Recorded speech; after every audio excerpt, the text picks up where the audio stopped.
প্রায় 2 সপ্তাহে সংঘাতের পর ইরান ও ইসরায়েলের মধ্যে যুদ্ধবিরতি শুরু হয়েছে। দুই দেশের সংবাদ মাধ্যমে উঠে এসেছে সেই খবর। যুদ্ধবিরতির সময় ও শর্ত নিয়ে এখনও ধোঁয়াশা রয়ে গেছে। যদিও এই যুদ্ধবিরতি ইরানের জন্য কৌশলগত ও নৈতিক বিজয়, কেননা তারা যুদ্ধ শুরু করেনি। তারা আমেরিকার হামলার জবাবে আমেরিকার ঘাঁটিতেই হামলা চালানোর সাহস দেখিয়েছে, যতই তার লোক দেখানো হোক। এবং ইসরায়েল ও আমেরিকায় যুদ্ধবিরতির প্রস্তাব নিয়ে তাদের কাছে এসেছে। ইরানের ভাষায় মিনতি করেছে। তবে এই যুদ্ধবিরতি হতে পারে আরেক ছলনা, যেমনটা আগেই ট্রাম্প আর নেতানিয়াহু দেখিয়ে দিয়েছে। হতে পারে যুদ্ধের জন্য রসদ ও গোলাবারুদ পুনঃস্থাপন করার জন্য এবং প্রয়োজনীয় গোপন চুক্তি সম্পন্ন করার জন্য এই সাময়িক বিরতি নেওয়া হয়েছে। আর ইরাক যুদ্ধে ও ধ্বংসের সময় যে সুর ছিল আমেরিকা, ইসরায়েল ও তার মিত্রদের, সেই একই সুর প্রতিধ্বনিত হচ্ছে ইরানের বিপক্ষে তাদেরই মুখ থেকে। তাই বলা যায় এই বিরতি আসলে সাময়িক, আসল যুদ্ধ সামনে রয়ে গেছে। তবে আপাতত এই বিরতিকে কাজে লাগিয়ে ইরান স্ট্র্যাটেজিক্যাল কোনো অভূতপূর্ব পরিবর্তন এনে তাক লাগিয়ে দিতে পারে কিনা, তাই দেখার বিষয়। এর আগে যুক্তরাষ্ট্রের প্রেসিডেন্ট ডোনাল্ড ট্রাম্প সোশ্যাল মিডিয়ায় দেয়া এক পোস্টে বলেন, ইসরায়েল ও ইরান একটি সম্পূর্ণ ও সর্বাত্মক যুদ্ধবিরতিতে সম্মত হয়েছে। ইরানের রাষ্ট্রীয় টিভি চ্যানেল এক বিবৃতিতে জানিয়েছে, ইরানের হামলার পর মার্কিন প্রেসিডেন্ট ডোনাল্ড ট্রাম্প যুদ্ধবিরতির জন্য মিনতি করেছিলেন। ইরান ও ইসরায়েলের সরকারও জানিয়েছে দুই দেশের মধ্যে যুদ্ধবিরতি কার্যকর হয়েছে। তবে এই যুদ্ধবিরতি ঠিক কখন এবং কি শর্তে শুরু হয়েছে তা স্পষ্ট নয়। যদিও মঙ্গলবার ইসরায়েল ও ইরানের মধ্যে পাল্টাপাল্টি হামলা চলেছে। ইসরায়েলের হামলার কারণে ইরানে এক পরমাণু বিজ্ঞানী নিহত হয়েছেন। ইরানের ক্ষেপণাস্ত্র হামলায় ইসরায়েলে নিহত হয়েছেন 4 জন। নাম প্রকাশ না করার শর্তে হোয়াইট হাউসের একজন জ্যেষ্ঠ কর্মকর্তা বলেছেন, সোমবার ইসরায়েলি প্রধানমন্ত্রী বেনিয়ামিন নেতানিয়াহুর সাথে ফোনালাপে যুদ্ধবিরতির প্রসঙ্গ তোলেন। আর তার প্রশাসনের অন্য কর্মকর্তারা ইরানের সঙ্গে কথা বলেন বলে ওই কর্মকর্তার বরাত দিয়ে জানিয়েছে বার্তা সংস্থা রয়টার্স।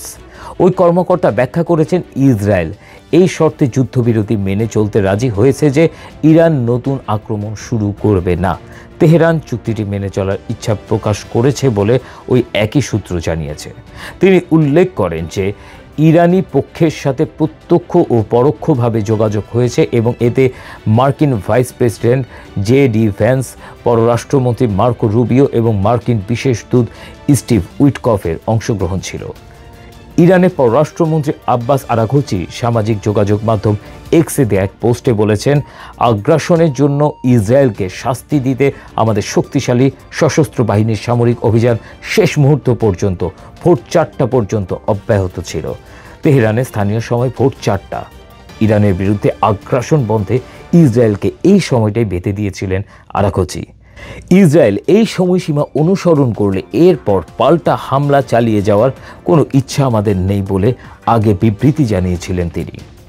ইসরায়েলি সরকারের এক বিবৃতিতে বলা হয়, নেতানিয়াহু গত রাতে প্রতিরক্ষামন্ত্রী এবং মোসাদের প্রধান সহ তার মন্ত্রিসভার সদস্যদের সাথে দেখা করে রিপোর্ট করেছেন যে ইসরায়েল অপারেশন রাইজিং লায়নের সমস্ত উদ্দেশ্য এবং আরও অনেক কিছু অর্জন করেছেন। বিবৃতিতে বলা হয়েছে, ইসরায়েল পারমাণবিক ও ব্যালিস্টিক ক্ষেপণাস্ত্র উভয় ক্ষেত্রেই ইরানের হুমকি দূর করতে সক্ষম হয়েছে। এদিকে ইরাকের একাধিক সামরিক ঘাঁটিতে সিরিজ হামলা হয়েছে। যদিও এইসব হামলা কারা চালিয়েছিল সে বিষয় এখনও নিশ্চিত করা যায়নি। মঙ্গলবার এক প্রতিবেদনে এই তথ্য নিশ্চিত করেছে কাতার ভিত্তিক সংবাদ মাধ্যম আল জাজিরা। প্রতিবেদনে ইরাকের স্থানীয় টেলিভিশন চ্যানেলের বরাতে জানানো হয়, ভোররাতে আক্রমণ হয় ইরাকের ধিকার এলাকার ইমাম আলী ঘাঁটিতে। আঘাত হানে রাডার সিস্টেমে। হামলার শিকার হয়েছে সালাউদ্দিন প্রদেশের বালাদ সামরিক ঘাঁটিও। পরপর 2টি বিস্ফোরণের আওয়াজ শোনা গেছে সেখানে। আগে এটি ছিল ইরাকে অবস্থিত দ্বিতীয় বৃহত্তম মার্কিন ঘাঁটি। ড্রোন হামলার শিকার হয়েছে বাগদাদ বিমানবন্দরের কাছে ভিক্টোরি বেস কমপ্লেক্সও। এটি সাবেক মার্কিন সামরিক ঘাঁটির অংশ। এ সময় ড্রোন হামলার শিকার হয় দেশটির উত্তরে আরেক সেনা ঘাঁটির ক্যাম্প তাজি।